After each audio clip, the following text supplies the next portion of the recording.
Hello everyone. You'll have to tell me if everything's set up and if it's all working properly.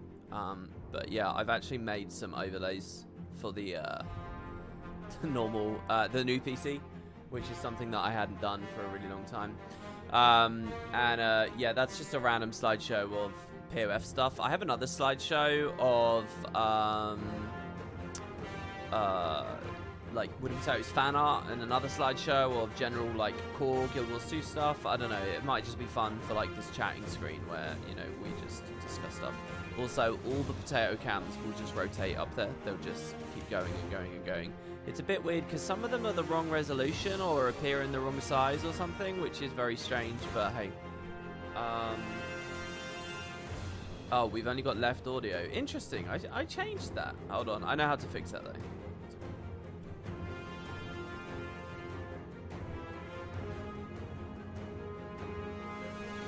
Alright, there you go. Hello. Yeah, that's so weird. I checked that checkbox. Maybe I checked it and then I removed it and then I brought it back. How are we compared to the character select music back there? It says I'm pretty quiet. Okay, see, I was a bit annoyed because on the stream I did earlier in the week, everyone said, oh, you're really quiet, WP, you're really quiet. So I whacked the gain up, and when I listened back to the VODs, it sounds awful, guys. It's just full of clipping, like obscenely bad clipping. Like, that was not quality audio that I set up before at all, and that was based on all of you guys saying you're too quiet. So yeah, I don't know. I can make it a little bit louder, but I'm a bit nervous about doing that. Because I almost can't listen to my own goddamn stream because it sounded that bad. And you know, I don't have actual on-stream monitoring here. I will bump it up a little bit since immediately I've had another comment, it's too quiet. But I don't know what you want from me, guys, really. I mean, you want it to sound like I'm on a cell phone in 1991?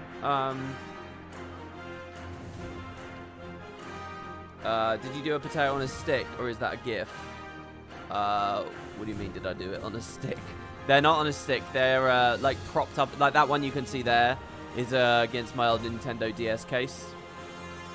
I was actually looking at some of the backgrounds on that. That's from like that footage is old now. Like it's from like 2 places that I've lived at ago, and it's weird to see actually. Most of the equipment you look at there is still the same equipment that I use. You know, like, it's been a very long time, and, like, the speakers, they're the Audio Engine speakers that I'm using right now. And I've actually been a bit annoyed with my Audio Engine speakers lately because they're, like, crashing out on me, and, like, they're just being really annoying and fiddly. And I've been thinking, oh, I thought it was supposed to be quality build, but now I'm kind of realizing I've had this stuff for a long time. So I don't know. What's this? EOD has a type. I'm guessing you're trying to say End of Dragons Daily has a typo. Oh, it does. You're right. Oh, I never gave it a unique title either. What should I title it? What topics were there today?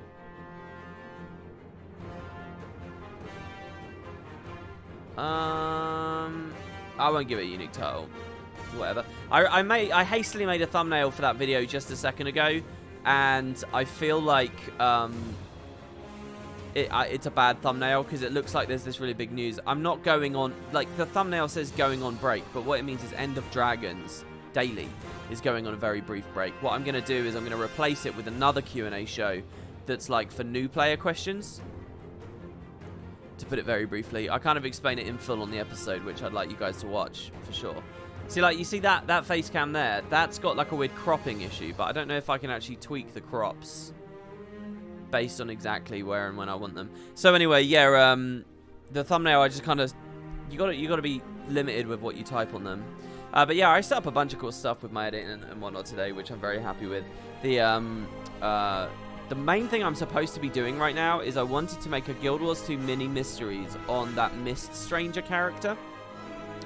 But I'm really nervous about doing mini mysteries because the thing is, like, that used to be a really highly edited series.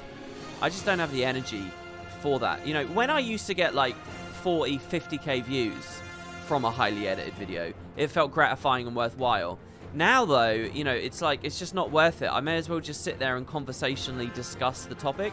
But like, and that's what I really want to do, but I'm just like nervous that it's going to come out crap or I'll do a disservice or whatever. So I don't know. I'm kind of shirking on the duties of it. But there is a really cool mystery in the game at the moment. And we can talk about it a little bit on the stream here. And maybe I'll do the mini mysteries video tomorrow or something. Problem is I slept in really late today. I had like some major insomnia last night. I could not sleep.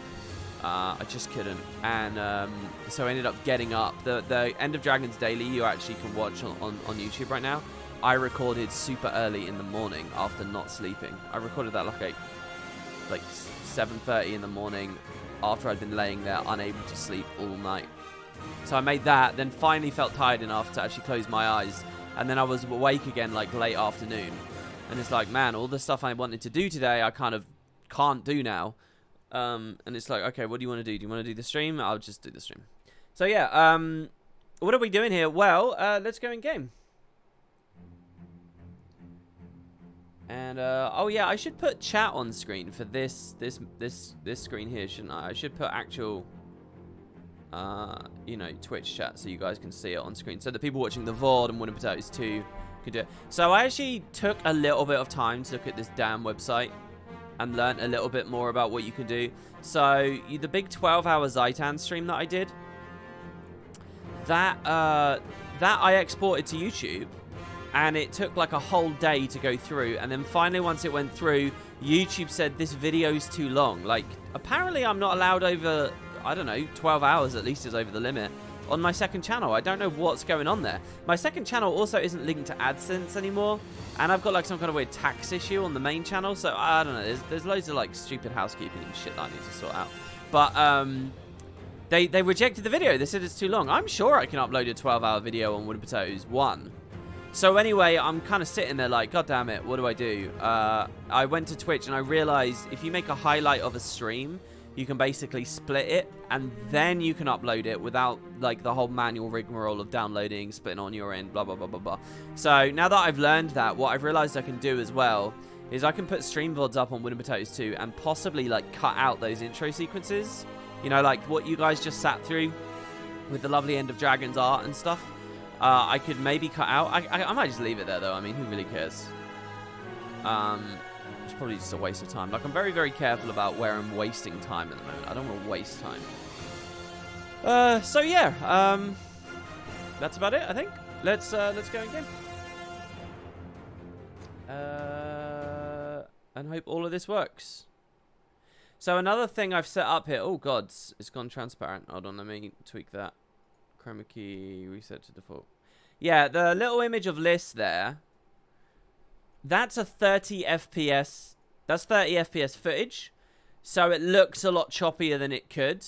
Like, it could look really smooth and really nice. And I think it gives people the impression that the stream is running at a lower frame rate than it is. Even though, you know, we could be looking at very, very good, clean places elsewhere. You know, that guy is always on screen no matter what character I pick, and I shot them at 30. So I kind of want to shoot that at 60 as well. And I did spend a little bit of time 2 days ago, trying to, like, set up a green screen. But my green screen isn't working. It's not... basically, I'm using a technique developed by a member of the Spud community, Ifrix, who does amazing stuff. And I messaged Ifrix on the Spud Discord saying, hey, I can't get your green screen to work. Have you got any thoughts?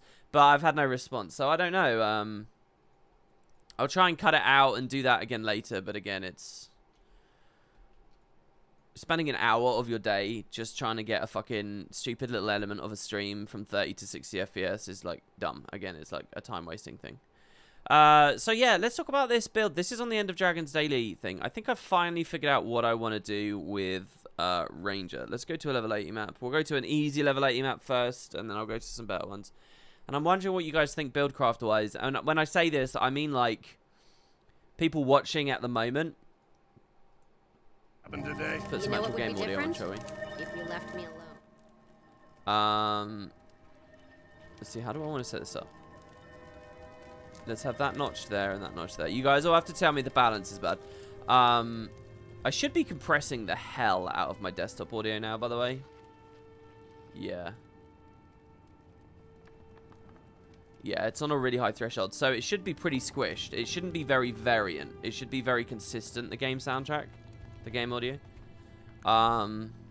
Yeah, so, Jesus, what was I saying? Yeah, so I couldn't quite find a Soul Beast build that I really liked, and I think I like this one. So the idea is it's very brawlery, it's very, you know, it's good damage, it's power damage. I think that there's a Condi variant I can actually run on this. Maybe we can set up, but without legendary medium gear, it's a little bit more annoying for me. And the idea is just lots of passive, heavy sustain. So there's two places that I get a lot of my sustain from. One of them is Predator's Cunning, which is also good damage. So every time I inflict poison, I steal health. And the Dagger auto chains have a lot of poison on them, right? Also, Dagger 2 has poison on it. And I'll get some more poison in a second. So that's constantly just bumping the health up. But also, it's Windborne Notes. So you can look at this and say, well, look, it's a Warhorn trait. It's about Warhorn cooldown, and it's about regen. And you can say, well, why do you give a shit about regen if you're running commands? You know, Resounding Timber, because you're getting regen everywhere. And regen doesn't stack intensity. Like, this is so rubbish. But here's the thing. Every time you apply regen to yourself, you get a packet of health. 168 health straight up. So, like, if I Sikkim this guy, the Sikkim gives me regen, which heals me. But also just Pulse heals me, right? If I use Protect Me, the regen just straight up heals me.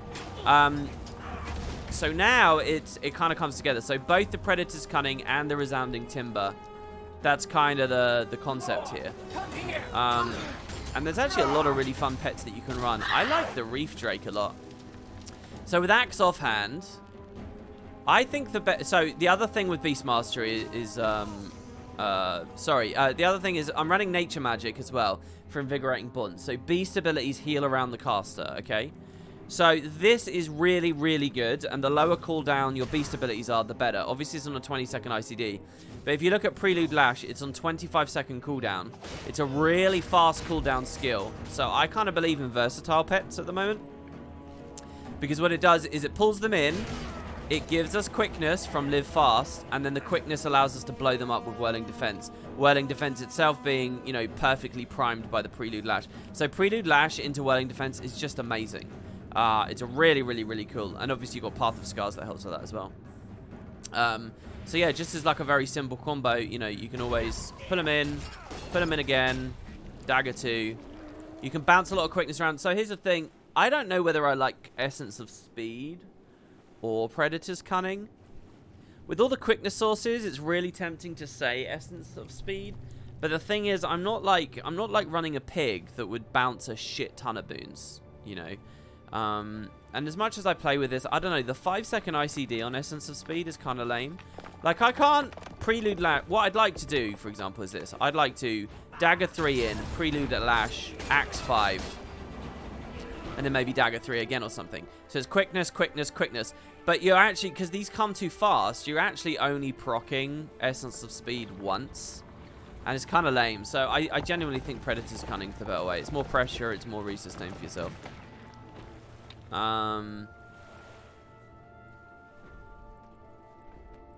So yeah, then there's the question of the other weapon set. Look at how quickly we can blow up an A-bomb. Well, if we're on the Warhorn trait, I love Warhorn just in general. A lot of people don't think about this. I certainly didn't until I started playing this build. But a point-blank AoE Warhorn is an AoE 2-second daze. That's an AoE fucking group-wide interrupt. It's really good. Obviously, you can burst someone specific target down with birdies. And then Axe main hand to just complement for a bit of range where you want it. Yeah, there's just like a lot of combos available to you. You know, let's assume that you're emerged at the start. I need something tankier. I don't know, Drakes are a little bit tankier. You know, you can open up with a Sikkim Warhorn 4. And like this combo here, like he's dead before we've even really started it. But it's a lot of burst that you can push out. This is really, really fun, honestly. So much quality of life. Really, really quick cooldown access. I don't know about the third utility. Quickening Zephyr feels good a lot of the time. Another stun break, more quickness. But I don't know. I kind of like Moa Stance. I kind of want Vulture Stance. I feel like Vulture Stance fits into the build better than anything else. Just because of the Predator's Cunning synergy. Oh, yeah, that's what I was talking about. The pet. Reef Drake's really fun because what you can do is pull someone in, dip out of it, and immediately go into a Sonic Shriek. This thing is ridiculous damage. It's so powerful. It's obviously a really big heal for you as well. But what I actually really like is you get Bite as well because it's a Drake. Chomp, sorry. So Chomp is a heal, and you might say, well, it's only 900 heal, 1,000 heal for it. Is that really that good? But it's very regular on a 10-second cooldown, and it's actually 3 targets. So if you prelude Lash, again, it's like... It's kind of what I really enjoy about the Rev build. These things are a bit too spread out. But, for example, a very, very simple little combo that you can play with. If you're even a little bit outnumbered, if you're a bit low, you can prelude Lash, Chomp, and Chomp will AoE them. So actually, it's suddenly a 3k heal. You see here from my SCT, Scroll and Combat text, you can see we got 2 procs of it here. It only says 1,000 because then we were at 100%, so I don't think it could have healed us for any more. But yeah, just that plus the Invigorating Combat Bond combo. There's just a lot of, you know, you got like sustain heals. You get a lot of burst heals. We Heal as 1 is a massive heal, guys. Like, it's a 7k heal on 16 seconds. Like, that's nuts. That's so heavy as a heal. But that's not the only pet. I really like, obviously, Jacaranda for, like, the truly difficult stuff. Jacaranda's just got crazy AoEs. There, which I don't really have too great of a setup to immob them in on this setup right now. He's immune as well. To the Path of Scars. But obviously when you merge with it, you've got, I mean, this is just an obscene heal because it's the trait plus baseline. But the thing is, it's on a very high cooldown. And Photosynthesize is another heal and more regen, which is even more trait synergy. And then the minor little cooldown. So, I mean, Jacaranda is always going to be good. But what I actually, what I really want to believe in is either the Jungle Spider or the Black Widow. Why? Well, I love the Black Widow, especially from its Guild Wars 1 and the Hollow Monument stuff. It's just a cool pet. But also, it does have synergy with Predator's Cunning. First of all, now you get your Immobes, and Paralyzing Venom as a ranged ability, the pet can trigger very easily, so you can rely on it as a heal. But, you know, you get another Immobe, but then you get the Poison Cloud. Which, again, is like... I'll show you... Well, I can't really show you too well. Let's go to Kronga Pass. If you guys have ever played Blood Magic Wellermancers, you'll know exactly what I'm about to say. You know, if you're in an AoE scenario, and these are largely the scenarios where you'll struggle, you can spit a Poison Cloud out. Look at all this Predator's Cunning damage. Now, this is re-sustain. That's what's actually important about all of that. That's all re-sustain. Because you're AoE life-stealing, right? And it just scales really, really well. So I kind of like the spider thing. I really want to think of it like the Predator spider kind of build. It's just very fun. There's a lot of cool pets. Honestly, I feel like a balance pass for a lot of the Soulbeast pets would go such a long way. By the way, I picked up the final 2 Wyverns that I hadn't collected during the HOT era. What else? Again, I would largely only really believe in versatile stuff. Who else was I playing with? I had a really, really fun pet. There was a third one that was in the running. I mean, owls were kind of good as well. Sorry, birds, I should say. So, like the Raven. This just feels really good to, while I'm in combat, to just be able to dash along as though I have a greatsword, even though I don't. The problem is the skill... This is rubbish. I mean, swiftness. I mean, it's rubbish, but the Q here, or what I've got bound to Q, Swoop, is just so good. It's just a bit like... Oh, and the other thing is these guys are fast, so if you proc a Blinding Slash, this triggers real quick. And so it's lots of heals for you, and they're so low cooldown as well, like the access to it is just very, very, very high. And it's a blind. So I don't know, but I mean, that's not actually what I was thinking of. There was someone else that I thought was pretty cool. But, like, I especially want, like, the Sand Lion to get a bit of a look in, because this is such an interesting skill, Blinding Roar. The water... I don't know why this is called a cheater, because it's a water stalker, isn't it? But this guy with his TP, the Savannah Strike, is really interesting. And this guy's obviously versatile too. But, I mean, these just feel a bit rubbish, honestly. I don't really like the cat abilities. One thing I kind of really like about the Reef Drake is... it's a blast as well. The ability that you can trigger is actually a blast. So if I had a way of getting like just a little field out there, like I was thinking again about the Viper's Nest, because if you So instead of like Vulture's Stance, if you Viper's Nest, let's go to POF and kill some shit here. Let's go fight these Forged. I think this footage of me fighting Forged actually appears in the current End of Dragons daily. But I think it works. Morello. Oh, was it Moa? Yeah, I think it might have been Black Moa. I think the person there who's just said Black Moa, I think Black Moa is what I was thinking about. I definitely tried it. I'll have a look at it in a second and see if it was what I'd fallen in love with. So, like, this is a veteran. This guy will be a bit tankier. But, like, if we Viper's Nest and we merge, this here, the tail swipe, is a blast. So now we've got AoE weakness coming out as well, which a lot PvE players just don't respect how much quality of life that shit is. And I really, really like that combo, you know, the just getting a bit of a poison field going. I'll rally this guy. So yeah, I like this guy. I really do. The Reef Drake's cool. Like, he hits his own damage. You'll also see, if you look carefully on the bottom left, my pet's damage is actually being logged and it's being shown on screen. I actually have it very, very small. Let me make it a bit bigger for you guys. Messages. Pet outgoing. Let's bump the font up to default. This might end up looking a bit big, but whatever. Let's bump up. By the way, isn't Arc a treat when you set it up properly? I mean, Jesus, to actually just browse and mess with the settings and stuff. My God. I know a lot of people have been asking for me to do a guide on that. Well, they were last week. So yeah, if I have him like use his 2, if you look on the bottom left here, behind this, you'll see Sonic Shriek. You'll see when it crits. And he's good, honestly. Honestly, the Reef Drake is good damage. It's a really fun pet. I honestly, someone made a joke to me in one of the recent videos saying, oh, isn't there this YouTuber that has a hard-on for hating Rangers? And I never know how to interpret stuff like that, whether people are just joking around with me or what. But, you know, I'm an open critic of how lame it feels to fight. By the way, again, the pulls with like a Viper's Nest is really, really fun feeling. I'm an open critic of in PvE scenarios, but the truth is, like, especially when you look back at Guild Wars 1 and stuff, I like variety a lot. I like Buildcraft a lot, and in many ways, Ranger is like the king of it all because they get a whole other facet of Buildcraft. And Soul Beast is like leaning into even more. I love these pet skills. I really do. So yeah, I feel like I kind of found it. I might have finally found a build I enjoy in Ranger. And yeah, Warhorn I view very much as like quality. If you're struggling, swap to Warhorn. And open on Warhorn if you like as well, just to get the birds going. You know, the ultimate opener really is proc the elite, throw the birds.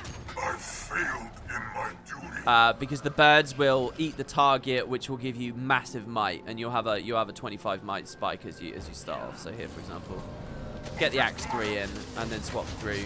Let your pet do whatever it wants. Go for the merge. Heal to double your might if you like. You're at 25. You can do whatever you like. So yeah, that's kind of the idea. And you know, I've actually got now. I've got like builds that look at that. That was 7K, man. I've got builds that I really enjoy on a lot of specs that I kind of want to share. So I kind of want to build the build series back. There's only 3 classes I don't have builds right now that I'm really keen to show and share off. One of the... So there, you see how we daze that guy and he gets off of us? One of them is Berserker. I don't have a Berserker, a PvE Berserker variant. I need to look into that and have fun with that. We might look at that in a second, actually. Weaver. I mean, people talk about Selly Weaver and Condi Weaver and shit. I just don't enjoy Weaver in the open world. I don't. I can't find anything that will click. And finally, what's the other one? There is another one.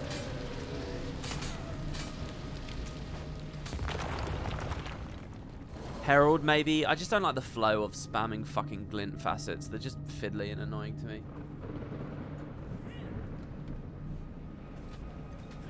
Rangers are completely busted when you figure out that you can cheat out Soul Beast mode without losing your pet. I remember an old bug about that. Is that still in the game? How would you proc that? Out of the loop on this? Scourge is tricky to talk about at the moment because of the bug, which I hope ArenaNet knows about. I'll show it to you guys. I haven't talked about it in any of my videos, but Okay, I'll call this is Forge Soldiers Slash. If you're wondering why Scourge is doing so well in the open world at the moment, you know, if I go to the Marionette and we look at the log, you'll see Scourge is blowing everything up. It's because of a bug with an ICD. Let's see. Okay, raid DPS. I need to get used to doing this. Okay, so Vipers, DPS, okay. So you're going to run Demonic Law. Torment that we inflict deals increased damage and causes our foes to burn. So that's pretty nice, right? But if you read there in the grey text, they have that special kind of ICD. This trait can only inflict burning on every target once in 3 seconds. So basically, this has a 3-second ICD. A per target ICD. The devs need a way of, like, showing that in an icon. They show other ICDs in icon. I shouldn't have to read a whole sentence to get that. But yeah, so it should only be 1 burn every 3 seconds. However, if you have 2 Scourges, and because everyone's running it at the moment, there's going to be loads. If you have 2 Scourges, when I proc... Just to be clear, you know, you're spamming out 1 million packets of animations over and over and over constantly, right? Especially when you think about Desert Shroud. So you're hitting a target, you know, 5 times a second, 3 times a second, 2... You're hitting very fast. Now, after I hit the target, the ICD triggers, but when a second Scourge hits the target, the game doesn't... The game wants to be nice to that other Scourge and say, well, no, they shouldn't be punished just because someone else is ICD's up. So we'll give them the proc. So it gives the other Scourge the proc, and the 3-second ICD should start. But now I hit the target again, and the game says, oh, well, he shouldn't be punished because the other guy's ICD. So I get the proc. So now I've actually cheesed 2 procs in less than a second. I have bypassed the 3-second cooldown because I've bounced with an ally, you see? And then he bounces back. And then I bounce back. And so the damage just scales completely all over the place. And basically, a very important ICD doesn't exist as soon as you add 2 Scourges. Add a 3rd and, you know, it's just even more solid for you. And you combine that with, you know, just really good baseline, torment changes, high quality of life. And you see these DPS monsters, especially in AoE scenarios with Epi and shit. So yeah, that's actually what's going on. That needs to be resolved. This is actually not a new concept either. These are the little moments where I'm like, man, come on, ArenaNet. You've learned this lesson. You've made the fucking game. I just follow the game, and I know that this has been a concept before. I remember when this was happening with Ellie's blind on burn trait. Hell, it might even still be happening. Like, it's just... They need... What do they call it? What's like a database of known problems that you have at a company? I can't remember. I used to work on them when before I started doing this. Anyway, they need to get this stuff down. But yeah, so that's kind of what's going on. And I kind of want to recommend an open world build that is a Scourge Torment build that would be a nice alternate to the Reaper build that I've currently got. As a recommendation to people, but, you know, I don't want to base anything on a bug. I want some stability, you know. So yeah, I am thinking about Buildcraft a lot at the moment. I kind of do want to bring a build series back, and what I kind of want to do is kick it off with updated versions of the previous roster and add these new ones in, because some of them do need updates. Like my Soul Beast variant does need updates. They still add pet swap. It is a little bit out of touch now. There have been some Reaper changes. Yeah, there's just been some general changes, so I don't know. But I'm keen on it, and I'm writing it down, and we'll see. There's a lot wrong with the current balance in this game, World vs. World aimed. Well, I mean, yeah, I don't know about... Is that bug happening in World vs. World version of the trait as well? Which, again, is different, isn't it? I don't know, actually. Don't people just run Big Shade over there anyway? Somebody asked what I'm... So here's the thing about build series that I'm so uninterested in. It's the gear side of it. I really don't give a fuck about min-maxing the numbers. It's so boring to me. And I'm going to get it wrong without, like, a mountain of paperwork and previous, like, insight into that. And it's such a drag explaining all the build stuff in every video, the gear stuff in every video. I tried to bypass that in the previous series, the previous 9 I did. I just made one video about everything gear, and all my insights and all my observations and everything that I teach people is 100% valid there. But what I say is, look, take this information and it's your preference after this. But people didn't like that. They were like, the gear stuff should be on the actual video. I don't want to have to go watch another one, and I don't want to think. I don't want to use my brain. And it's like, okay. So I think on the next series I have to do this whole section. Now, I was a little bit invigorated for a moment because I thought, oh, I'll just put a template out, you know? I'll just put an equipment template, and it's like, okay, quality of life equipment template. This one's Marauder runes. This one's, you know, some quality of life Marauder runes. Marauder stats, and it's some kind of quality of life thing, like maybe pack or whatever. And here's a more glassy version. So you just make the video and you supply the templates, and it's like, okay, if you're having an easy time, run this. This is the glass one. You'll get more damage. It's more fun, or it's quicker. If you're struggling a little bit, if the content's harder, or you know you get low frame rate or high latency, or you know you're just new to the game, run this one. This is the quality of life version, and this is my main recommendation. Yeah, I could do that. And it's like, cool, so I can just throw the templates. And if I make mistakes in the min-max process, people can just tell me, and I can update the library, and the video doesn't suffer because the template gets to update. The video, you know, reproducing the entire fucking video because of a little minute difference is annoying, but you can update the template. So I was, like, really hot on it. But here's the thing, they don't have equipment templates that you can share, obviously. You can only share build templates, which, of course, I can leverage.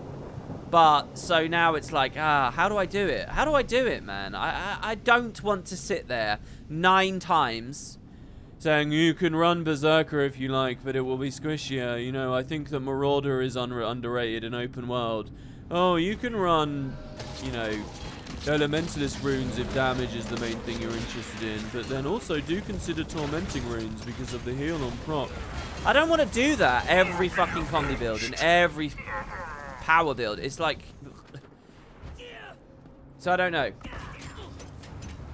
Right, okay, yeah, the Black Mower thing. Sorry. Well, just to finish that, round that out there. This is not optimized, basically. I'm on Berserker, everything except a Marauder weapon here, and pack routes is what I've got at the moment. So I don't know. Maybe I can tweak it. My sigils are Strength, Bloodlust, Accuracy, and Force for these two. Which, again, like, there's been no optimization here. And, like, just the thought of going through and thinking about this is extremely tedious to me straight away.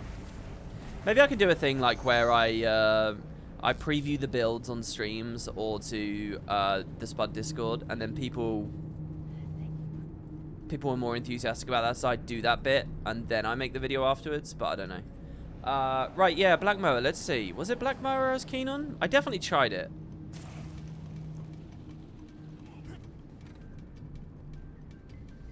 I was looking for it, and it was under my cursor the whole time. So let's see. Alright, the Dazing Screech is a bit underwhelming. I don't really care too much about that.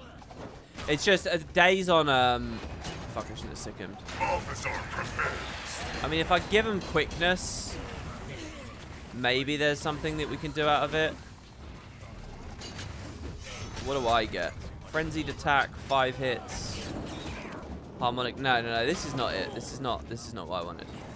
This is definitely not what I wanted. We're also getting battered around by the 2 skateboard guys. Oh shit, I missed the Project Lash. Yeah, it's definitely not the mower. I kind of like the look of that there, by the way. Yeah, Black Mower wasn't the pet. There was another one that I was quite excited about.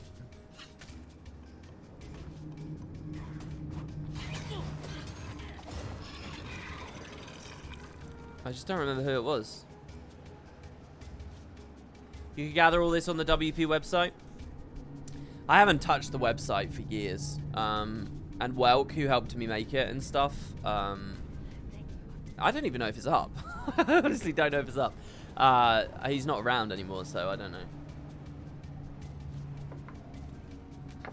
I wouldn't host them on the website, though. I'd host them in the descriptions of the videos so that people click the videos. I mean, let's be real. Hopefully the lore justification is the battle isles have resurfaced and Zephyr is leading the Zaishin to reclaim their older isle base. Yeah, I like that. I'm sick of people saying, oh, they're thanking WP. It's like, come on, man. It's been a very long time. And Lion's Arch, well, I don't know. Old LA is still underwater. I believe in the battle isles.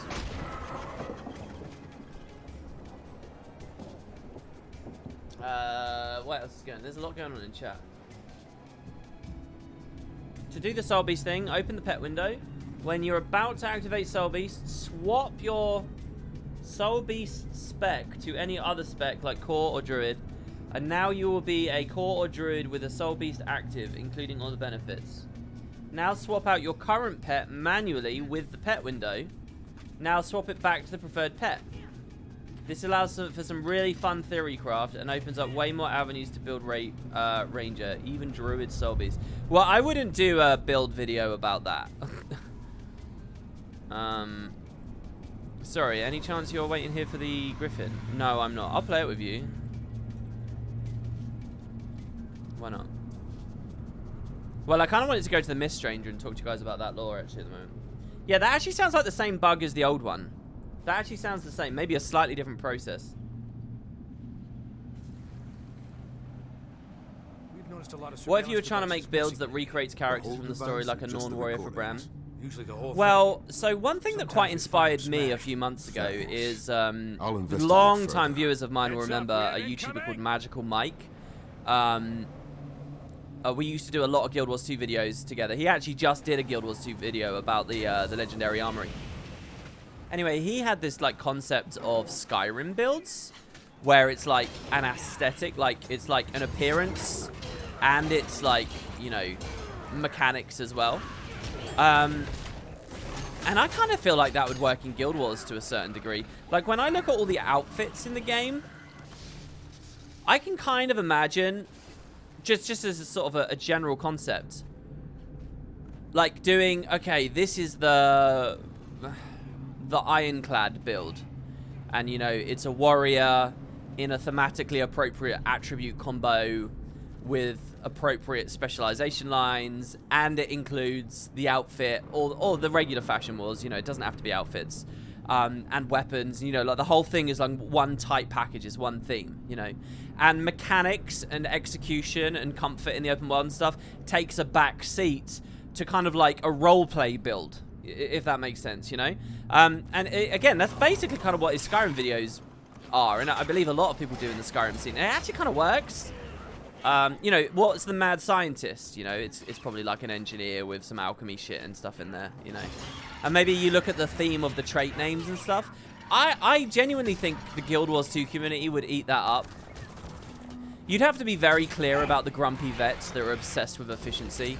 And be like, okay, look, let's just be clear. It's not about, this isn't a raid build. This isn't, you know, my main recommendation for hardcore gameplay. And the thing is, there's a lot, by the way, look at that. Look at how much damage we were doing there. Just the crit of the trap. You know, there's a lot of insecurity in Guild Wars because of this whole, like, casuals. Is the game meant to be for casuals? Kind of conversation, which people don't know how to answer or don't know how to talk about. It might have been Lightning Wyvern. Let's try Lightning Wyvern. So maybe it's a dodgy proposition on those grounds because you'd get a bunch of like angry people saying, "Oh, I don't want to watch a YouTuber that recommends bad builds." Which I saw someone saying about someone else the other day on Reddit, and it's like, Jesus, man. Take what content you can get. Shit, we're still on the mower. I was looking at that frenzied attack there. Oh, like, oh, Wyvern's pretty good. I comboed that with Sikkim. That worked. I don't like what I've got with ACT here. The Forge Weaponeer invulnerable to blah, blah, blah. I should change this. I don't know what to, though.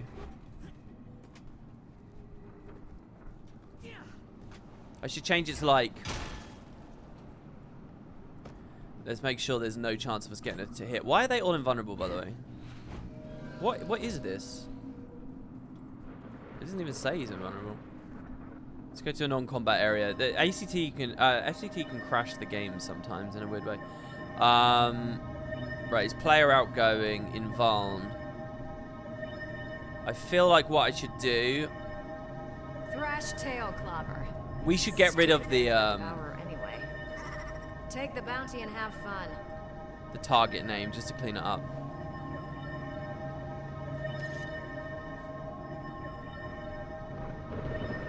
I suppose if an efficient yet roleplay way would be to say they're invulnerable to blah blah blah.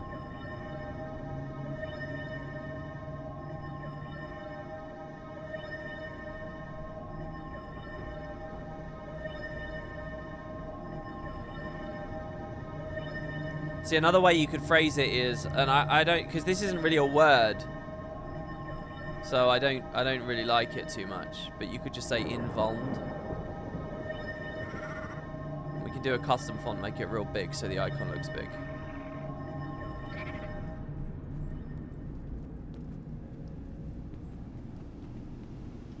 Yeah, let's demerge the mower. Let's get the wyvern going. So he's a bit like the Drake in that he can be his like special ability's good, but also he gets a lot more CC. He has the wing buffet. What's it called? Yeah, this here, wing buffet.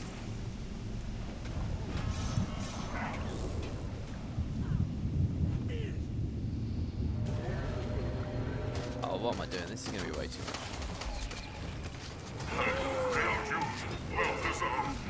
See, the Q on this one's really interesting. It's like, it's a sweep along, crippling targets, but what you actually do is like a little spin, and it's on a bit of a delay. The animation's really weird.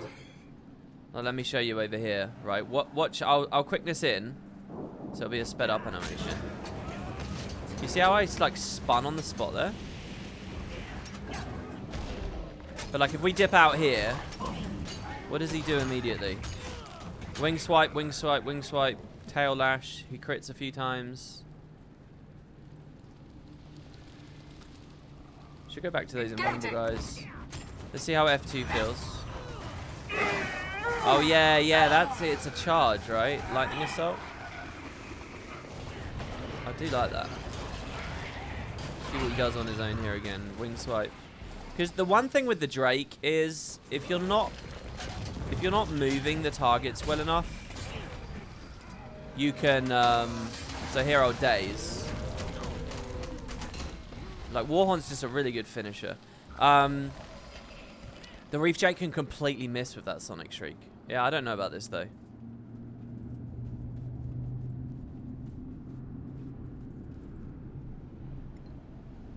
There's Magical Mike's roleplay builds, and then there's Boots Bad builds. Totally different. Shame on Reddit, they should know the difference. Boots Bad Builds is such a badly named series, really. I love Boots Bad Builds for one reason. Like, I really, really love what Boots is doing because it's exactly my mindset. Or it used to be my mindset. And for what it's worth, and no offense to Boots, I think it's the wrong mindset to have now. My opinion's changed, but I still love it. And it's the mindset of, okay, these things synergize. So let's see how far we can push a synergy. Like plugging one area of the combat system into another area of the combat system, that's the heart of Boots Bad Builds. And unfortunately, synergies, what you want in a perfect world is those synergies are the be-all and end-all. But unfortunately, in the real world, usually something that's not synergistic at all, or doesn't look synergistic, is straight up overtuned, so it's better. And that's what Boots Bad Build is about. It's about him showing the cool shit, and then it's about me saying, oh, sorry, no, this is just straight up better, right? The crushing reality of it. But the fact that Boots actually highlights that stuff, and there's like an avenue for that discussion, I think that's what's really beautiful about Boots Bad Builds. And it's kind of, again, like the name sucks in a way because it's like, man, people are just going to look at that and think dismissible builds to a certain degree. But I think you really have to have Boots' mindset to understand the game, you know? You have to play with the synergistic option before you realize that something else is what was better. You have to do that. And people who skip that process, they're missing out, man. I mean, they really are. The more I play Final Fantasy XIV, the more I'm like, okay, yeah, Guild Wars, what does Guild Wars do better than these other games? It does Buildcraft. There's only one other big modern RPG franchise that gives Guild Wars a run for its money for Buildcraft. And it's kind of like, it's not really a full-on MMO, but it's the Monster Hunter series. Monster Hunter has the same kind of situation. And actually, I think possibly better balance, better packaging. Oh, to be fair, I also think League of Legends is a Buildcraft game. And actually has astoundingly good balance. I know it gets criticized a lot, but you look at how big and complicated that product is and how many moving pieces. It's in a really good place. I thought you'd say PoE. Yeah, PoE too. I wasn't thinking about it much. I saw Nike rage tweeting about PoE. I don't know what the news is, but he was pissed. He was angry the other day, saying that they've like completely turned their back on the game. I'd love to have him in chat and see what he says about that. I was going to tweet him, but I didn't in the end because I'm an antisocial bastard. Yeah, I don't know about Wyvern. I kind of like the Q does feel good, man. The tail dash.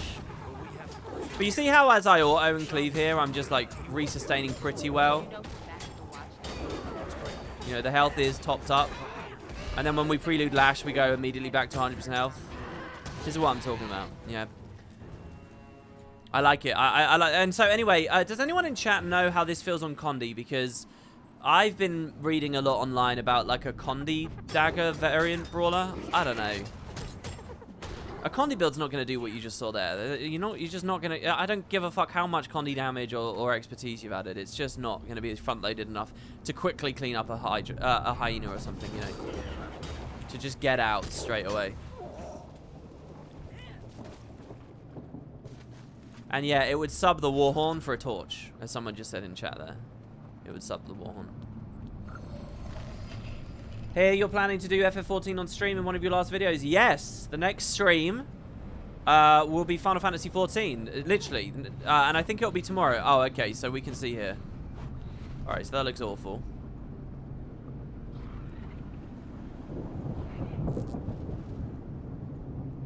Everything about that looked awful. Invulned looks crap. How do I do this? How do I get the skill icon big? That's what I want to set.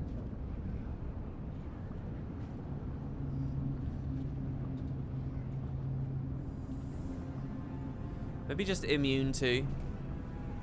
I know the game term is invulnerability, not immunity. But there is no WP working on new open world ranger build. For a second, yeah, we're gonna talk about lore in a minute.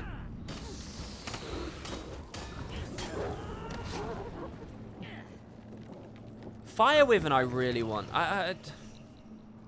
If I could make some balanced decisions just to like spice up the game a little bit, I would definitely make Consuming Flame more fun.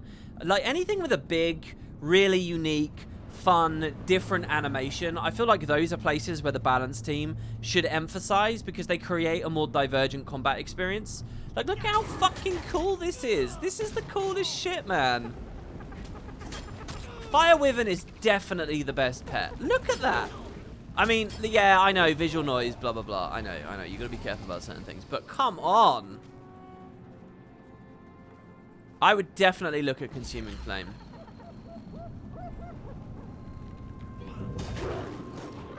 But the thing is, this is now Primal Cry, which really isn't too much quality of life. It doesn't have any of the synergies I was talking about a second ago. And the thing with Primal Cry as well is versus Prelude Lash. It is a slightly lower cooldown. I'm well aware of that. Oh shit, I missed. Why are you running so far? Oh, I guess it's because the thing with Primal Cry, right? Do I have to be in combat for my quickness? No, I don't. Okay. Watch when we trigger. Watch my boons as I trigger the animation, right? The quickness comes after the commune, okay? So this is a channel that the quickness will come on at the end of, right? So just in terms of flow and play style, if we put a versatile pet back, it is another problem I don't like with the supportive pet too. Now, if we watch Prelude Lash, watch when the quickness comes in, super fast, right? So it's little things like that, little minutiae like that just really improves the flow and whether I actually enjoy playing the build or not and how clunky the whole fucking thing feels. So again, I don't really like Primal Cry. Obviously, in a stacked raid scenario where other people have provided all these boons for you, and you know they're not going to move out of the channel and all that shit, suddenly that's a much more enticing skill. But I really think the devs did a good job for the versatile pet as far as open world's concerned. See, listen to all this stuff, guys. All of this is why I like the builds I like, but it's really hard to talk about them in the build videos because people just complain they're too long and, oh, you didn't get to the point. Like, I want this kind of information and this kind of discussion on YouTube, but it's like, I don't know how to do it. I don't know what format. Even End of Dragons Daily, I don't kind of get to do this stuff.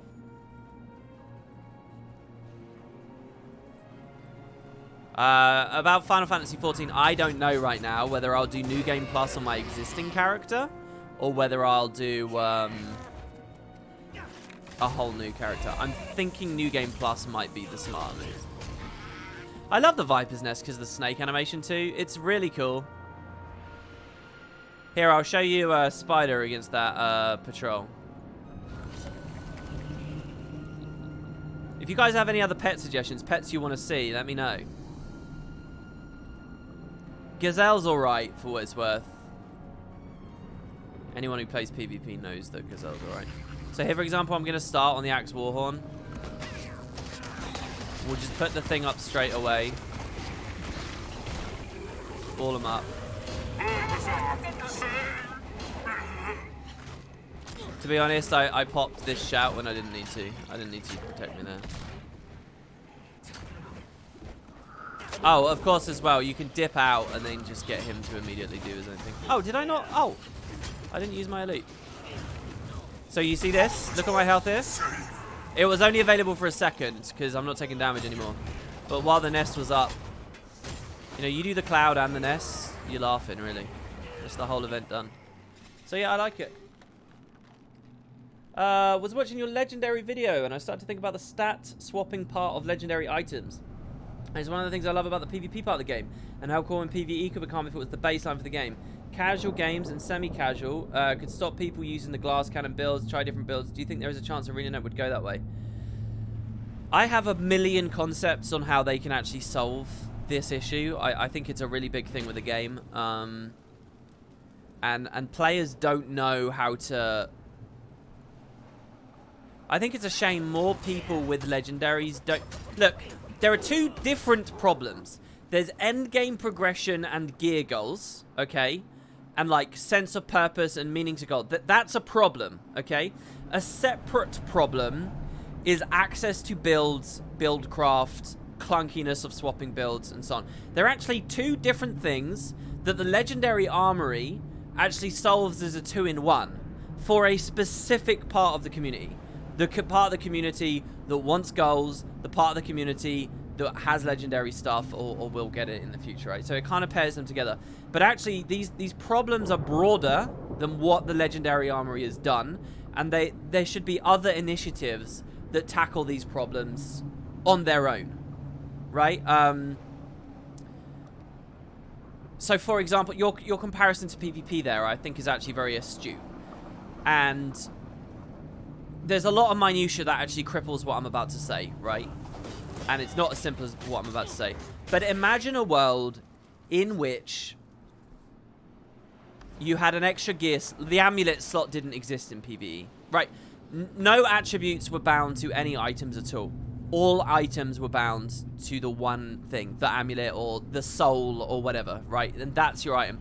And so you can choose to equip the Valkyrie's soul, or the soldier's soul, or the berserker's soul, or the marauder's soul, and it's like one item. It's not all this fucking around with customized menus and all these templates and stuff. It's like the one item, and so now you can actually start to see a world where different attribute combos are a lot more fun to play around and swap with and enjoy, right? And that's kind of what we're in the PvP situation to a certain degree. Separately, I do also then believe that you can do more to pull marauders apart from berserkers, pull assassins more apart from berserkers or marauders or whatever. You can actually do more in the way that the stats are distributed and the kind of stuff that they offer. I actually kind of believe in deleting concentration, and it's all specifically about boons, specific boon duration, specific condi duration, and you tie those two things. So like berserker gives you lots of might duration, assassins gives you lots of fury duration, you know, plague doctors is really great for regen, soldiers is really great for stability, you know, shit like that. They can do a lot, right? Like that's the thing. Like Guild Wars has been shy to really analyze whether it wants to be a build craft game, and I think if the studio has real meetings and makes proper decisions, what do they want to be?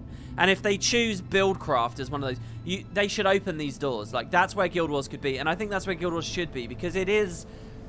Like, to a certain degree, they have to look at the competition. They have to say, what is our game doing better than the others? Is it because we're a fucking casual fest? No, shut up. It's not that. It's not that. Put the difficult PvE in. Emphasize those content streams where you're really good, where you were good in the first game, where you continue to be good in the second game, where you're distinct. It is as a buildcraft MMO. And so, you know, those are some of the things that I think about. And the PvP amulet idea is a good one. In a lot of other ways, it's not a good one because of, like, gear access and stuff, but yeah.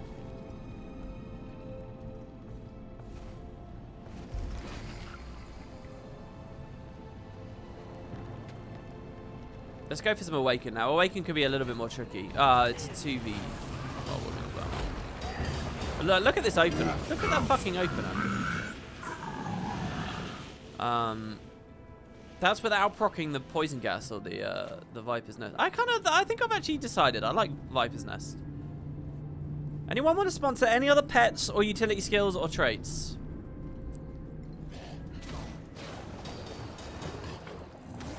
So, for example, here's our double poison fields. I'm not going to use Axe 5. Now, bear in mind, that's through Awakened. We're actually pressuring that through their boons there, which most don't have. By the way, look how cool this is. Awakened Soldier's Swing. That has the Herald, the Revenant Mace 2. Searing Fissure, I think it's called. Also, you notice how when they use a monster skill against me, the icon is correctly sized? Somebody wrote an amazing JavaScript thing that updates the icons to do that. Very, very, very cool. I should go fight some Choya. You'll see the Choya icons do it as well. All the Guild Wars 1 icons are correctly sized. That's work ArenaNet could do, but the community's managed to fix. On a Condi variant in this build, I have Double Dagger, Jungle Spider, and Vulture Stance. Yeah, see, I get that, like, idea, that synergy. I just don't know whether I believe that you have to go Condi just because you're stacking poison. I'm only interested in the poison procs for heal reduction. In PvE, you don't really care about that. But the Predator's Cunning, I mean, really. The best vases here. And the power spike hit on the Predator's Cunning is going to go down if you're too much Condi. I guess what I kind of want to try is Trailblazers. Because Trailblazers has epic quality of life and the pressure. And since basically everything I'm doing here, I mean, how Axe isn't going to scale well with Trailblazers. I'm not sure about that. By the way, resolution on Whirling Defense looks really stupid now. It just makes no sense. It made sense as Retaliation. I'd get rid of it now. Yeah, so I guess Trailblazers is something I want to do. By the way, one of the things I kind of want to do with these like casual evening Guild Wars streams when we're streaming Guild Wars, tomorrow will be Final Fantasy. I want to kick up Nemesis the day after. There's a lot of fun stuff. Please click follow, guys. If you click follow, you'll get a notification for when I next go up. The way I'm structuring this is I'm just doing my work throughout the day, and I'll stream later. I don't have like a dedicated, okay, I start at this time, because I don't want to be thinking about the stream when there's more important work to do. It's just when I'm done with my work, I'll come here, you know. And maybe that's 1 o'clock in the afternoon one day, maybe that's 4, maybe there's 9, who knows, right? But that's the idea. So you really do want to click follow to make sure you know when that's going on. But yeah, I forgot what I was saying. Oh yeah, I kind of want to raid. I really do. I think doing raiding, you know how we kicked up Marionette stream and we were just able to clear it because we could discuss it on stream and stuff? I think that's kind of easy mode. I don't want to really use LFG. I don't want to meet strangers. I don't want to go in other discords and stuff. I'm too antisocial for all that stuff. So that might be fun, and then I can start working on my medium armor and my heavy armor. Just remove the resolution? Yeah, I would remove it. Not every boon needs to be replaced with another boon. There's too much boons, too much server calculation, too much bloat. Just remove the fucking thing. That was an awful lot of evades he got there. I feel like more enemies should launch. I like getting launched in PvE. The Sand Sharks are cool. Look at that. They got such a fun, like, stun break interaction. There, look at the Warhorn 5 interrupting his big animation there.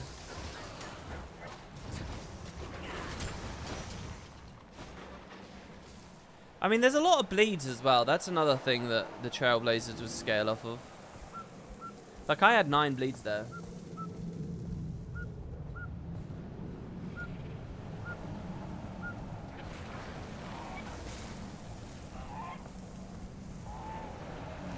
What's Nemesis? It's the most recent Stellaris expansion. I'll talk more about it when we get to it, but I kind of hate Stellaris. It is the coolest thing, right? It is the most amazing sandbox in terms of gameplay and like roleplay and story. It's amazing. But not just that, but they let you mod the shit out of it, so it is like the ultimate sandbox, and their coding is like actually quite easy to pick up and learn. So I was doing some recent playthroughs at the end of last year before Christmas. And I got really inspired. I wrote these like really big mods. Like I was like reworking two things in particular: army and ground combat, and first contact, which is like basically in that game, when you meet aliens for the first time in space, there's a whole phase of the game where you don't know how to speak their language. You don't know what their ethics are, what their ambitions are. You don't know whether they're dangerous, whether they're nice, whether they'll be ally. You don't know anything about them. And there's a whole game phase where, like, in theory, you can have battles against aliens you can't even speak to. And you can have invasions. You could be in Stellaris, you could be invaded by a totally unknown force. And, like, they had special, like, UI and mechanics revolving around that, right? That was like a launch mechanic. Then the game got so many updates over the years that they de-emphasized, that they basically forgot that those mechanics existed, and what should be like a whole game phase became something that like got completely undermined in 2 seconds, and it just disappears. So I was making a mod that would bring first contact back because I thought it was really cool, and I could look at all the stuff that Paradox was trying to do originally, and I made this like awesome mod about bringing back this lost part of the game that was so fun. And in the middle of making the mods, they announced an expansion that was doing it in their own way. And of course, they're a full studio with budget and all this kind of stuff, so they were doing it a million times. So I had spent so much time doing so much stuff, and I was like, well, my mod is pointless now. And it just broke me. It really did. And here's what was the really bad thing. That was only one of my projects. The other thing I was doing, and obviously this was also, I could do a YouTube series for you guys with like this exciting twist to it. Following the Guild Wars one. The other thing was ground combat, which again had a bunch of old, like there were like army upgrades and augments and all these cool things, and I built like this whole thing. I designed this whole fucking mod, and I was coding away on it. I was really excited.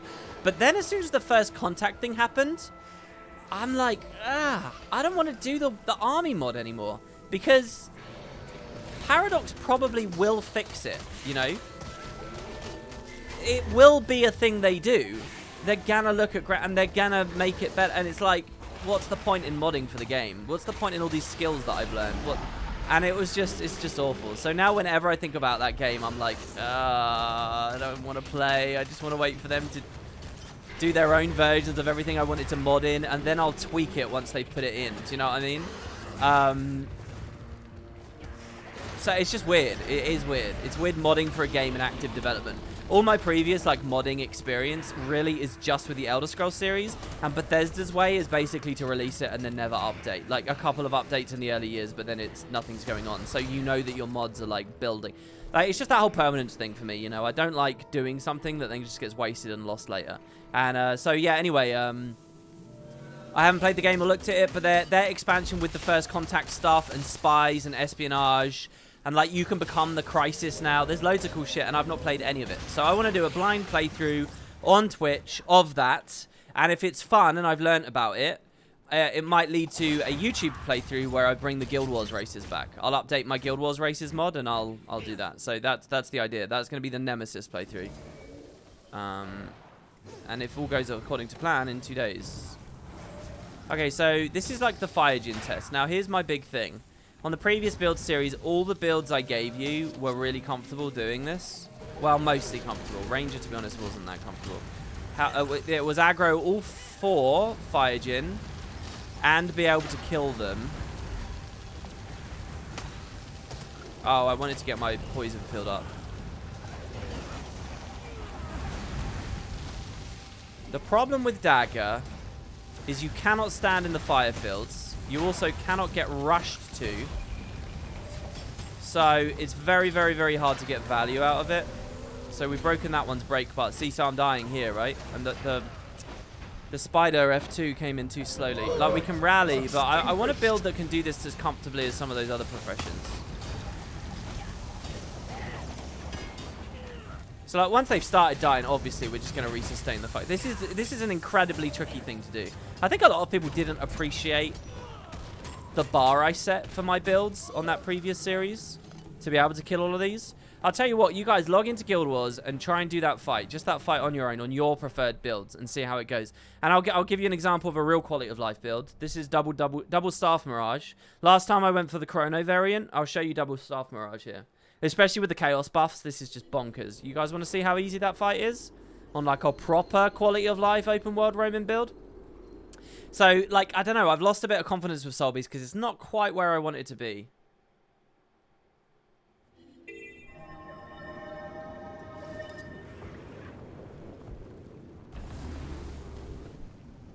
Oh, by the way, I heard, talking about FF14, did you guys see the anima from FF10 is coming to that game in their next expansion?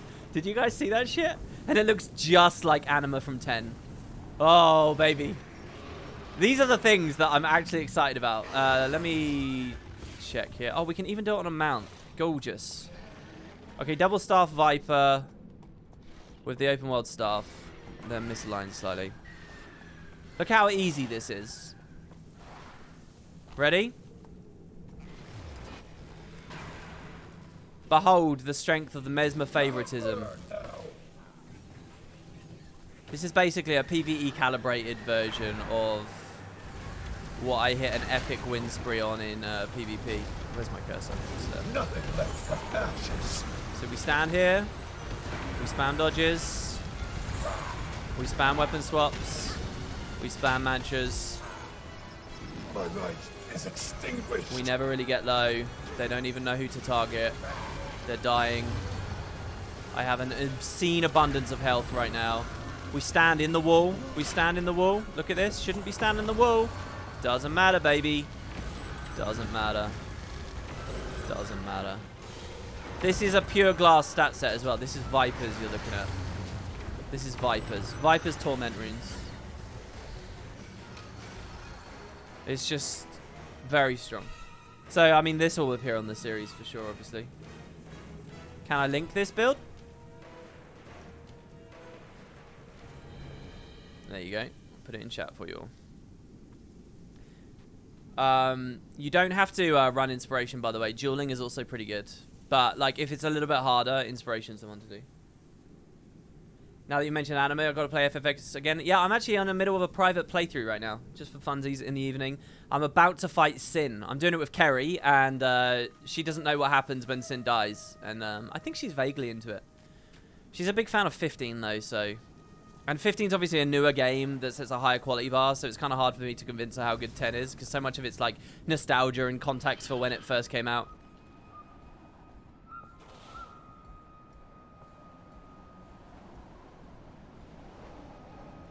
No, I haven't spoiled it. I haven't spoiled it. We're already at the point where Yu Yevon has been explained. She knows that Sin is an armor shielding Yu Yevon. She knows that already, so.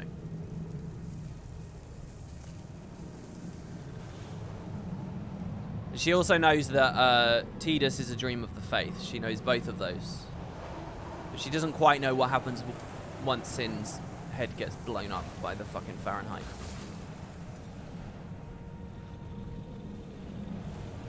Did I really never do this? You will burn now. So yeah, the other thing I could do in the series is Heart of Thorns hero challenges. That was something I showcased last time as well. I actually showcased the hero challenges in a montage, if I remember rightly. Oh, the one shatter you want to do is F2, because you do want to maintain vigor on yourself. You want to keep as much vigor up as possible. Your heal will give you some, this will give you some. But yeah, this build is ridiculously busted. I actually think, since the Chaos buff, I wouldn't recommend my Chrono build over this, not anymore. Chrono's changed a lot as well. Maybe I don't update all the old builds. Maybe I just do a new set and Reapers on it and Scourges on it, you know, because why not? And maybe maybe Berserker doesn't get on there. Let's look at Berserker. What can I do with Berserker? Let's see what we can do here. It's weird that Tidus is voiced by the same fellow who voiced Obi-Wan in Clone Wars. Dude, that guy's a legend. He does Ratchet in Ratchet and Clank as well. And he has a YouTube channel. You should watch his YouTube channel. I can't remember his name, so... feel a bit bad about that. But, yeah, definitely check out his YouTube channel.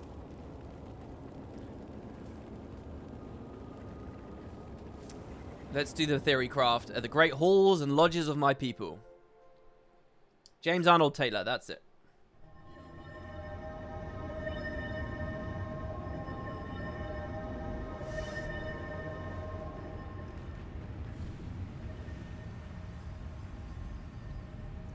Right, so for PvE, I generally recommend a Tether Breaker for high quality of life. Mage main Tether, you put a Tether on someone, it spams Might on you, Might spams Heal and Endurance for you. Rest of it's basically just take damage, fuck people up.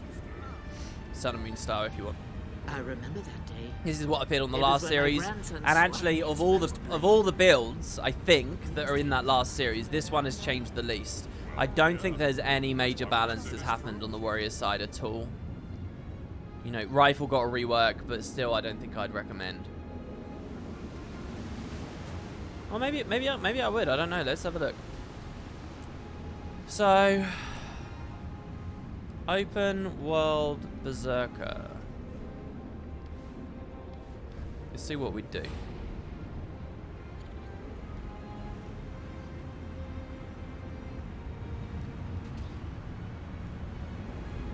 Toughness, so Eternal Champion. Do you know what I really want?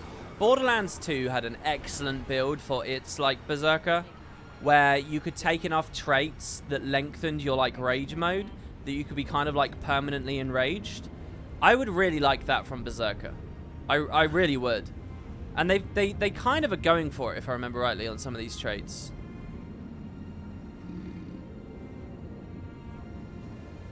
Yeah, so like it would be Smash Brawler.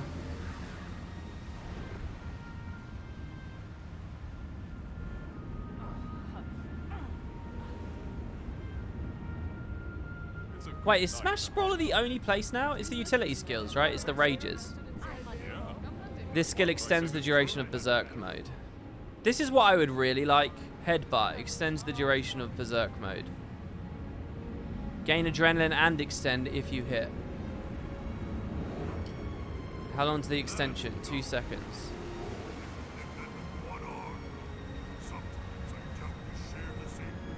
Extend the duration for 4 seconds, 3 seconds, 5 seconds, 1 second. Outrage is only 1. Oh, but if you stun break, it's 5.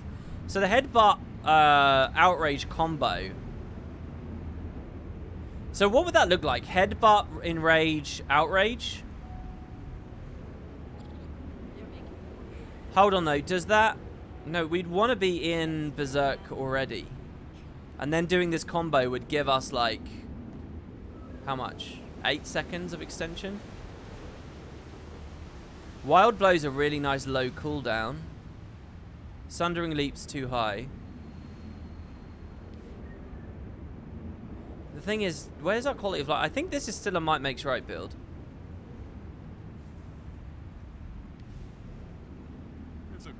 Man, Rousing Resilience is so good on this combo though. I really like Rousing Resilience. Yeah, that's why what I said is true.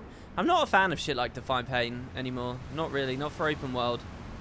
Because I consider the way I think about open world is just like as a constant baseline, constant pressure out, constant pressure in. That's kind of how I feel. You know, I want to just flow from fight to fight to fight to fight to fight. I don't want to be thinking, oh, I can't engage this because I got to wait 45 seconds for Defy Pain to come back or something. I don't want that.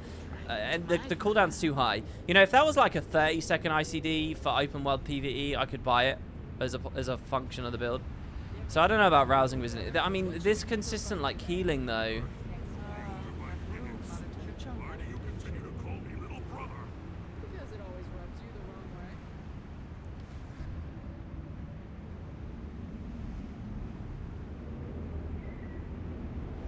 What kind of like let's look at tactics. Oh, I guess Soldier's Focus is kind of new.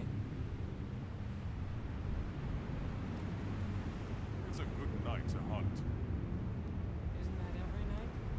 Well, yeah. That's why what I said is true. Applying might to an ally heals me. Am I my own ally? Auto shake it off with the stun breaks, kinda nice, I think, possibly. The threshold's only 1 as well, which I quite like. Soldier's Focus heals.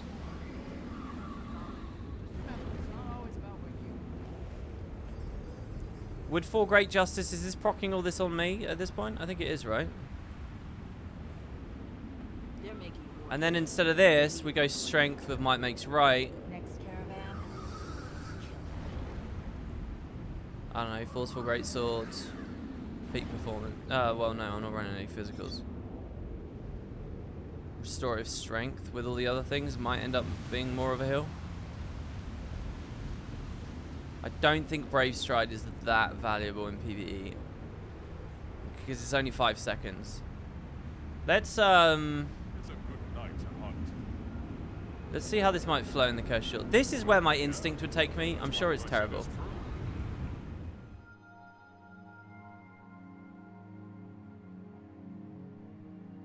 I've been able to get my friends to purchase Path of Fire, but none of them make it past the vanilla game before quitting. Considering this is the entry of all new players, do you think ArenaNet should do anything about early player retention? Absolutely, yeah. I'm probably the biggest believer on the scene for that. I mean, really. Especially when I look at shit like the Steam release. I think in today's End of Dragons Daily, this feels low damage. I don't like Great Swords straight away. Let's see how the axes feel. Also, how's Torch on a power build for Berserker? Death! Good!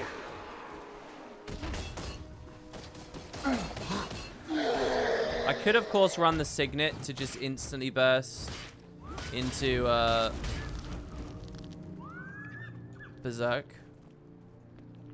Right, so let's see here. Oh my god, we're losing the adrenaline too quick. Oh, that's kind of an annoying thing about the flow. So how long is this going to last? 22 seconds? I need to hit someone for that, right? 15 seconds?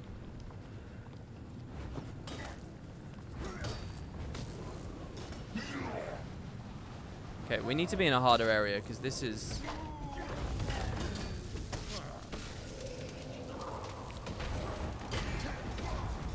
Seven seconds. I mean, it's a good duration. I want more adrenaline though. Well, I don't know. Excuse me, I need your help. Just because I'm out of combat. Let's play with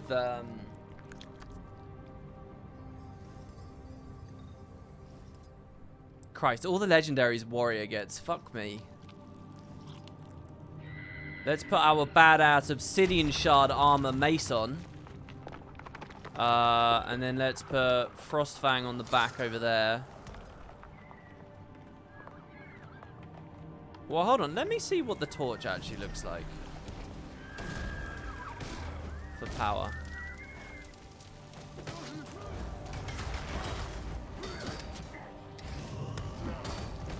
Flames of War is 800. I do not like how squishy I was there, by the way. That was ridiculous.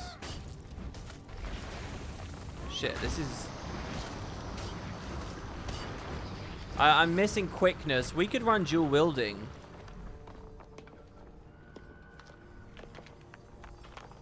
Oh shit, but we don't really have space for it.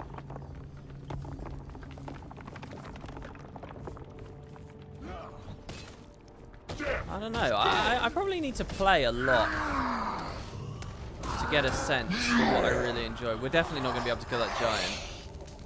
I think what I'm looking for here It's not like some epic solo build. I'm just looking for a fun build, you know? That's kind of where I feel with the Soul Beast thing as well. But you never know, actually, how much are we resustaining from this whole might synergy that I'm playing with? Do you know what I think as well? Oh, this is a stun break, isn't it? Oh, it's not anymore. I think I should just headbutt on the opener. The cooldown's really low. I don't need the extra...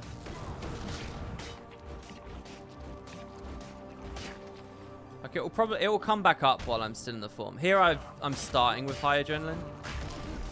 I want a range set as well. You know, I want to be able to dip into something else.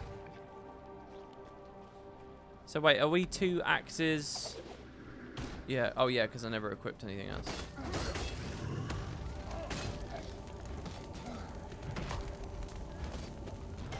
But what the flow needs to be is headbutt, Q, and then stun break, and then C.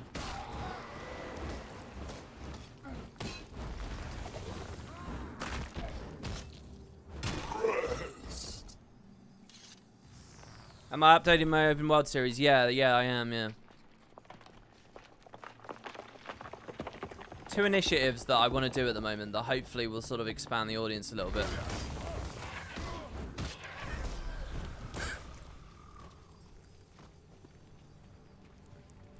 I don't know, any thoughts, chat? Any thoughts? Quickness on CC sigil? What is that, savagery? I'm not sure about that. Oh, this isn't actually selected with anything, obviously.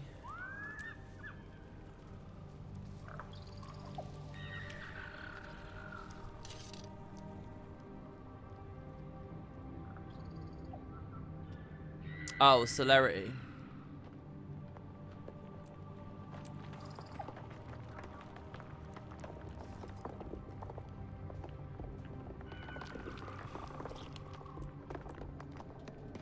I know that celerity is pretty much useless on that on the torch because it doesn't have a hard CC. But give me a second. I'm thinking about putting a mace main hand on there. Man, there was a hammers build. There was a hammer soldiers focus build I was playing a little bit back. Oh, I think that's what I just turned off. And that was really fun.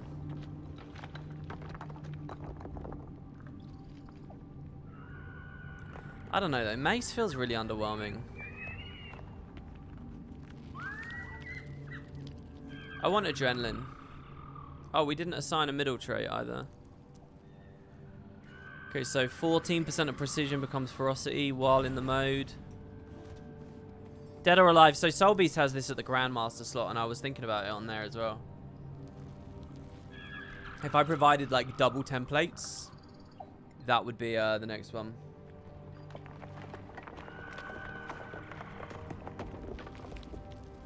That'd be like the quality of life one. So yeah, let's let him charge. I got no stab here either. Okay, so that should be a really big opener.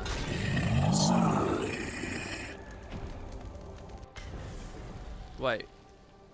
Oh my god, it's not because I fucked it up. Hold on, we've got an animation on here to deal with, have we?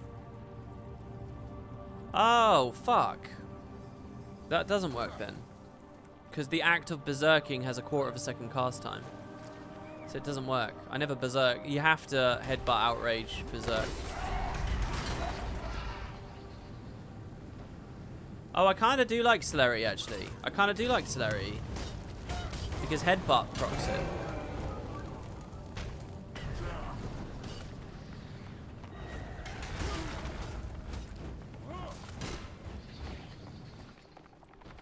Let's go to POF because this is these things die way too quick. And there's something incredibly unfun about just losing all my adrenaline instantly.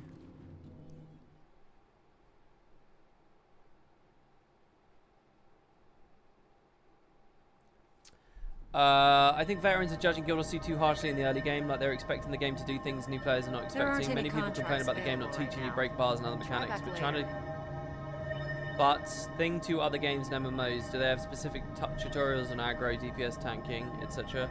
No, the game teaches you with active learning, which is the type of learning that 98% of games and tutorials use. Actually, I think you're wrong. Final Fantasy is terrible for the leveling. It's really bad. It's even worse than Guild Wars by like a long way. It's really bad. And it doesn't teach you shit either, and it's calibrated terribly as well. Like, it's awful. They have a tutorial, but it's called the Hall of Champions or some shit. They have a tutorial feature, Does it ever get but better? like it's really easy to ignore or not know exists and just never go there. And it just gives you a bulk of information all at once, and that's it. We've been fighting And the it's Awakened for it's so bad. long. It's not what you described there at all. And yet, look at the popularity of that game. I think there is a truth. A truth lost to many Guild Wars 2 players, and that's the bar is really low for MMOs. I mean, that's we can all talk about all kinds of reasons why we think that this game's not that successful, but I think a lot of the time is completely mischaracterized because the bar is very low. Final Fantasy forces you to play through all that shit as well, or they'll sell you the pleasure of not. It's crazy. Right, so this is kind of the ideal world, right?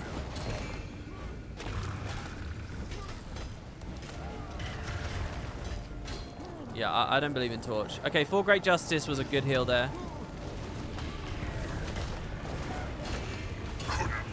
I do feel very squishy. Torch is kind of a little bit ranged. Hold on, is that a hole for Warrior? Does Warrior not have an offhand ranged kit? Decapitate's nice for all the might that it gives. Decapitate actually heals us a good amount on this setup. This is actually closer than I thought it was. This is actually not too bad. The heal obviously gives us all of our shit. Now, does Wild Blow cleaving... Is it duration increase per target, do you guys think? Okay. I think our health is too shallow, but our sustain is good. So Marauder fixes that. Like when I Wild Blow here, and I hit both of them... Probably should have decapitated first. I think Axe Mace is where I'm leaning right now. Or maybe... It's amazing how much this is going to feel like that Ranger build. And it's amazing how much that Ranger build feels like the Hollow build as well, because the fucking... I honestly think that Dagger, Soul Beast Dagger and Hollow Sword are like the results of development crunch, because they're basically identical weapons in a lot of ways.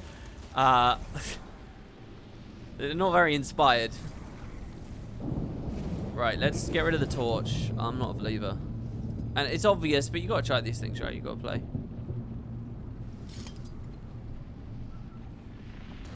Motherfucker.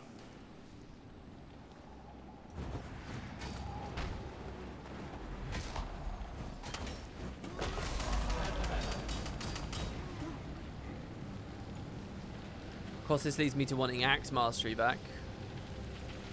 I wonder how much Soldier's Cadence is actually healing us. Let's watch the right-hand side and see. Oh, it wasn't Decapitate that healed me in the Might. It was Soldier's Cadence.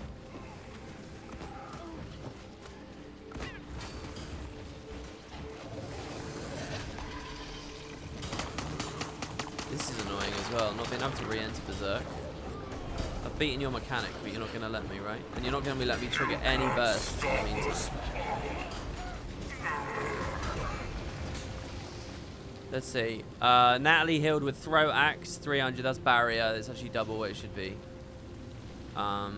Wait, it's not Barrier. Why did I heal with Throw Axe? Why am I healing? Why are so many things proccing heals? What is that?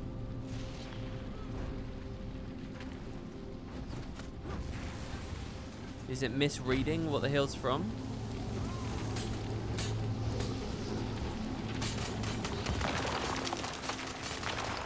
There's no escape for you.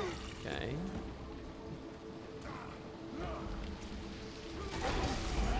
Hit me, hit me, hit me, hit me. I failed you, Balthazar. Periodically gain every 10 seconds.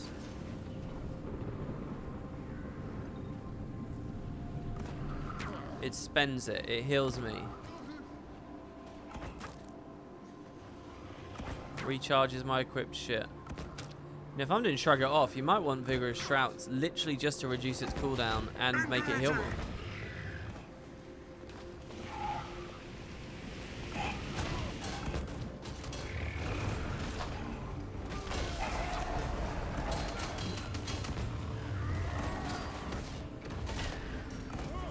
And that was a nice little reflect there as well. Shattering Blow healed me? What? Why Cyclone? Why is everything healing me?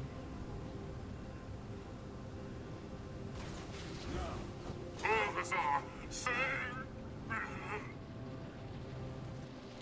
Are you still planning on doing an ARC DPS setup video at some point? I love the way you look. I don't have it actually penned into my calendar at the moment. But if enough people ask me, I can. I mean, the thing is, that doesn't really have to be a video. I could just post my drive online. You could just have my settings. You don't need to learn how to do it. And so you might say, well, no, I want to learn how to do it. Well, I don't think you need a video for that. You just need to go in the settings and fuck around with it. And to what end, you know? You can't do too much more than what I've customized. You can pick your own font. You can make the windows bigger or smaller. There's not much else going on, really. That said, you know, I shouldn't sniff at content, you know, so I don't know.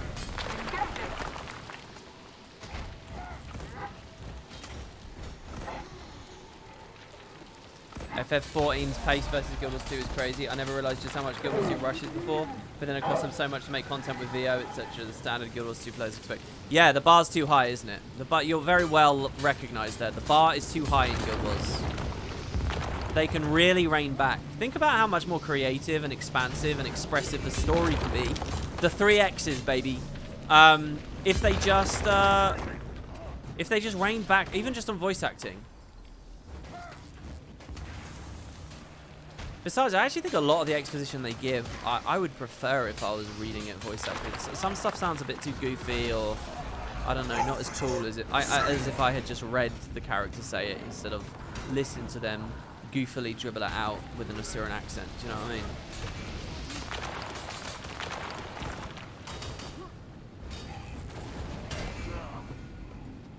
I quite like this. I don't know about For Great Justice. I don't know about doing axe on both main hands. What other burst skills are really fun? Primal bursts. Arc Divide is obviously fun.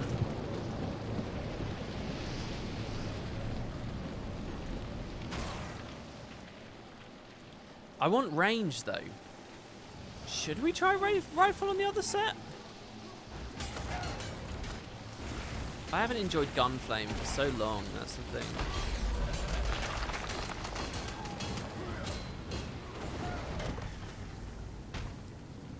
So what would we be looking at? Axe, rifle. I don't have a legendary rifle. So I'd have to... do I even have a regular rifle on it? I do. It's not good, but I've got one. Engaging. Hey?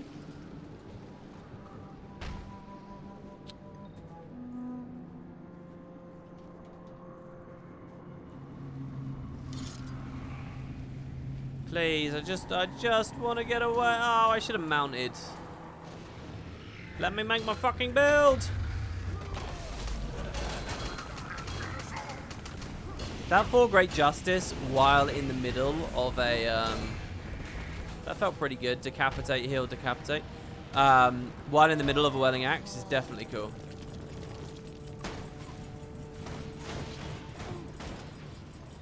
I need to assess how I feel about this post-update.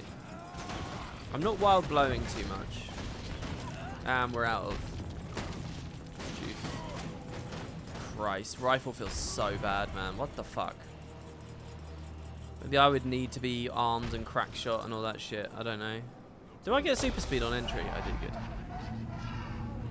Can you bugger off? Please bugger off. What the hell, man? Okay. So how's it work? How's the ammo thing work again? I would love power longbow. Let's try power longbow first. It's not the most fitting weapon. Skin. 2K on Arcing Arrow. It needs to be more ArenaNet. What's Scorched Earth's power? 1,500. Duration 4 seconds. For Balthazar! Immobe's nice. Blind's nice. AoE's nice. It's not... no damage though.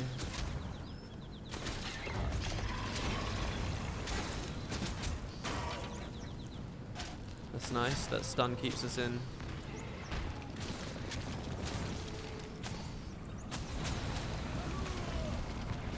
Oh, this dickhead's in Vuln. I could have doubled up there. Yeah, I don't know. I think that's more of a Condi setup.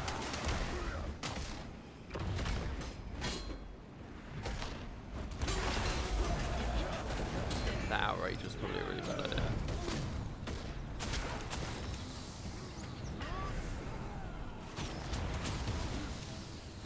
The autos just feel real slow. What does a crack shot look like these days?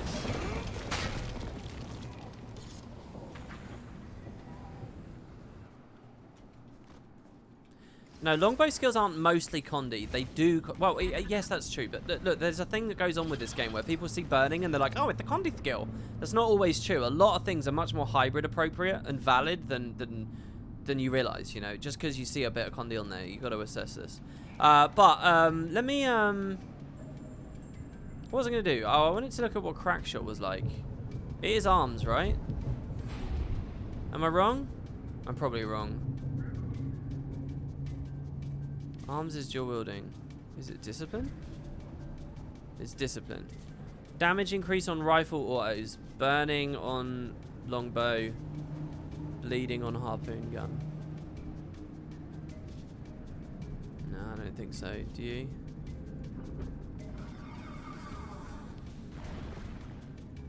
I wonder about just going with a strength discipline combo. Pretty standard. Great Fortitude will give us a bit more padding as well.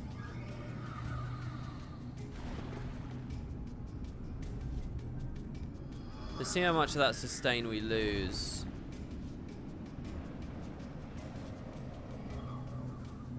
Just by virtue of not having soldiers focus anymore. God damn, he interrupted the headbutt. The actual headbutt itself got interrupted, so I'm fucked.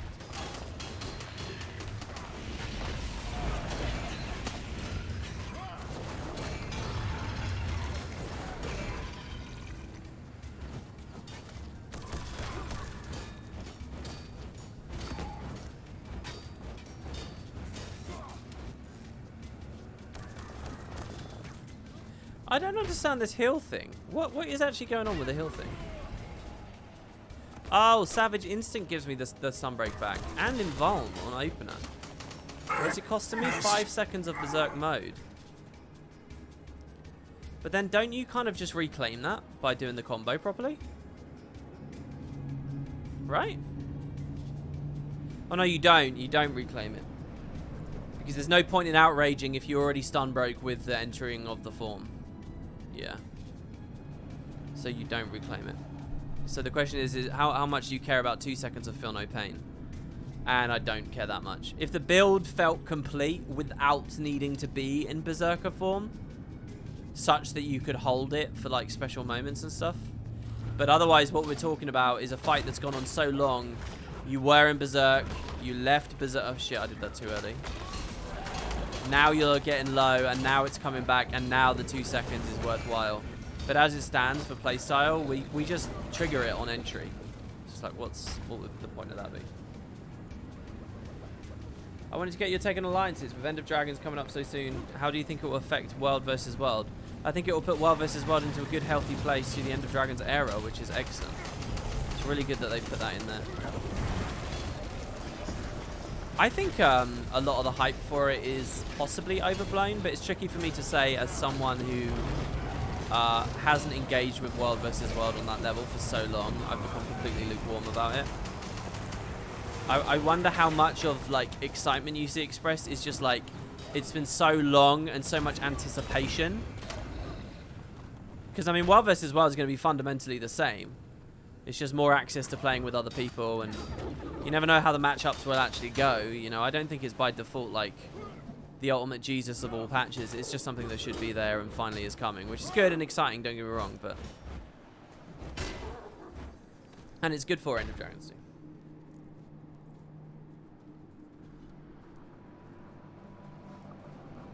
But yeah, everything you guys are saying about the personal story, I agree with. So there you go. Anyway, that's a bit of Buildcraft. I was going to talk to you all about the Mist Stranger, but I guess I'll just do it on a video. Like, I should do the video. I'll do that tomorrow. So guys, I am going to jump off now, but tomorrow... well, okay, a few things. First of all, I did the Legendary Lore video yesterday, and as far as I can see on numbers, barely anyone's watched it, which is crazy to me because it's really good, and it's lore and it's story, and presumably a lot of you guys watching me enjoy that stuff. So do check that out. Don't miss that. Second, End of Dragons Daily is up, talking about a new thing where I want new player questions. I really, really, really want that. So if you guys can go to that video and drop comments, so that would be amazing. Third, if you're really hard up for content, there's 12 hours of streams on Wooden Potatoes 2 right now.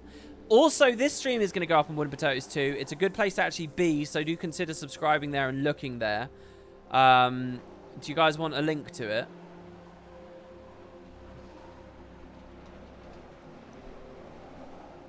Here's my second channel.